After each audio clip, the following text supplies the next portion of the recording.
కొరకు డిమాండ్ చేస్తా ఉన్నాను అధ్యక్ష. మందుల శామ్యుల్ గారు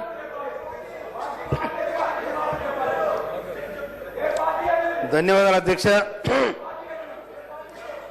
కేటీఆర్ గారు మీకు హరీష్ రావుతో పొలిటికల్ ప్రమాదం గుర్తుపెట్టుకోరు. ఎందుకంటే నీ చెల్లె ఒక వికెట్ ఎగిరిపోయింది, నీ పని బట్టే ఖాయం. ఎందుకంటే మీరు పోటీపడి దోసుకున్న రాష్ట్రాన్ని. మీ అందరికంటే ఎక్కువ హరీష్ రావు దగ్గరనే పైసలు ఉన్నాయి, అందరికంటే ఎక్కువ హరీష్ రావు దగ్గరనే పైసలు ఉన్నాయి.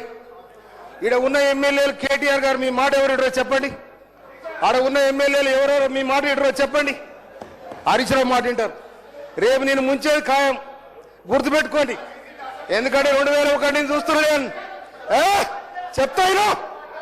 చెప్తాయినా మీరు గౌరవ్ ఖడేసియర్ గారి మీద ఇట్లా కత్తుల కోలాడతాం బిడ్డ, కబడతారు. ఏమనుకుంటున్నావు? మా పరికత్తులు లేసేనుకో నీ గడికి ఏమైనా కడతామని చెప్తామని చెప్తున్నా. ఎవరు బెదిరిస్తున్నావు?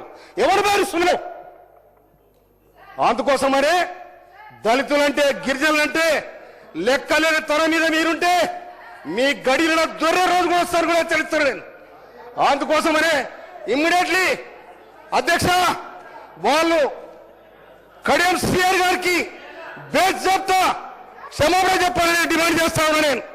ఇవాళ ఇంకొక మాట, ఇవాళ కాళేశ్వరం కట్టినాడు అదే కేసీఆర్ గారు ఫడ్నవీస్ ముఖ్యమంత్రి గారిని జగన్ గా ఆనాడు ఆంధ్రప్రదేశ్ ముఖ్యమంత్రి జగన్ పిలిచాడు.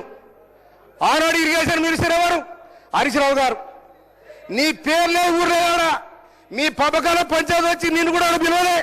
అందుకోసం మీ కుటుంబాలలో వెళ్ళి ఉన్నాయి. అందుకోసం కాంగ్రెస్ పార్టీని తెలంగాణ వేలాది మంది తెలంగాణ రక్త తర్పణ చేసి తెలంగాణ తెస్తే నిట్టైన దోచుకున్నారు. మీ పంపకాల కూడా పంచాయతీ వచ్చినాయి. అందుకోసం ఆ పంచాయతీలు కాంగ్రెస్ మీద రుద్దాన్ని కూడా మీకు హెచ్చరిస్తా ఉన్నా నేను. ఎడమ బుజ్జు గారు